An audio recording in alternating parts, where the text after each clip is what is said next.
আরো 5 বছর সময় দিন, অনুপ্রবেশকারী মুক্ত হবে অসম।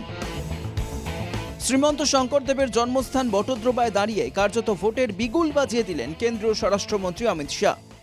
घुसपैठिए घुसाए वोट बैंक बढ़ाने के लिए आसाम की संस्कृति का हास किया, आसाम के संस्कार को, आसाम के साहित्य को, आसाम के पहरवेश को, आसाम की पूरी संस्कृति का नीचे ला जाने का काम कांग्रेस ने किया है। मित्रों, आज मैं आपको कहकर चाहता हूं, एक और 5 साल भाजपा की झोली में आसाम सरकार डाल दो, पूरे आसाम को हम घुसपैठियों से मुक्त कराएंगे, घुसपैठियों से मुक्त कराएंगे। ये हमारा संकल्प है। जो घुसपैठियों को वोट बैंक समझते हैं, ये लोग वो नहीं कर सकते हैं।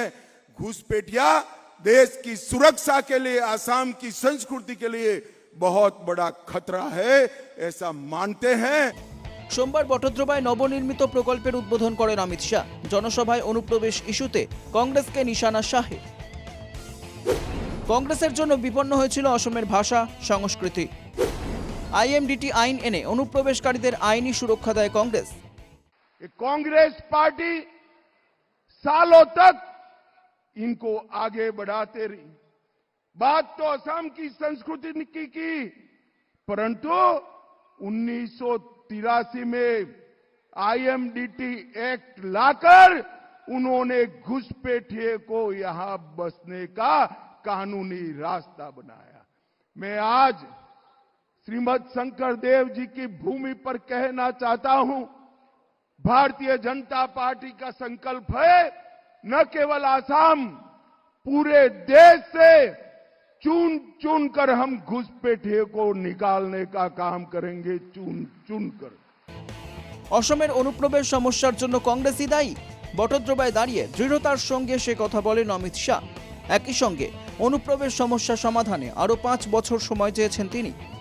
প্রশ্ন হলো, 2016 সালে বিধানসভা নির্বাচনের আগে প্রধানমন্ত্রী নরেন্দ্র মোদী একই ইস্যুতে বলেছিলেন বিজেপি সরকার ক্ষমতায় এলে 6 মাসের মধ্যে বিদেশি মুক্ত হবে অসম। বিজেপির প্রায় 10 বছরের কার্যকাল সম্পন্ন হতে চলেছে। এখন ফের আরো 5 বছর কেন চাইছেন কেন্দ্রীয় স্বরাষ্ট্রমন্ত্রী? বিজেপিও কি তাহলে অনুপ্রবেশকারী ইস্যু নিয়ে রাজনীতি শুরু করেছে, নাকি ভোটের আগে সাম্প্রদায়িক রাজনীতিতে শান দিচ্ছে গেরুয়া দল? অমিত শাহর অসম সফরের আগে রবিবার অখিল গগৈ বলেছিলেন হিন্দু মুসলিমের রাজনীতি করতেই অসমে আসছেন অমিত শাহ। তার মানে কেন্দ্রীয় গৃহমন্ত্রী আহিছে ইয়াত হিন্দু মুসলমানৰ ৰাজনীতি কৰিবলৈ। বটদ্ৰ প্ৰকল্পটো কৰাটো খুব ভাল কথা কৈছে, কিন্তু বটদ্ৰ প্ৰকল্পৰ নামত তেওঁলোকে যি ধৰণে হিন্দু মুছলমানৰ ৰাজনীতি কৰিব খুজিছে, এইটো কেতিয়াও অসমৰ মানুহে গ্ৰহণ নকৰে। আজি অমিত শাহ কি কাৰণে বিখ্যাত? অমিত শাহ বিখ্যাত ভাৰতবৰ্ষত দাঙ্গা লগোৱাৰ কাৰণে, সংঘৰ্ষ লগোৱাৰ কাৰণে, ধৰ্ম আৰু ধৰ্মৰ মাজত কাজিয়া লগোৱাৰ কাৰণে। রাজনৈতিক তরজা চলবেই, কিন্তু প্রশ্ন হলো বটদ্রবার মতো পবিত্র ভূমিতে দাঁড়িয়ে কেন্দ্রীয় স্বরাষ্ট্রমন্ত্রীর রাজনৈতিক মন্তব্য কতটুকু সমীচীন। Bureau report, NKTV Bangla.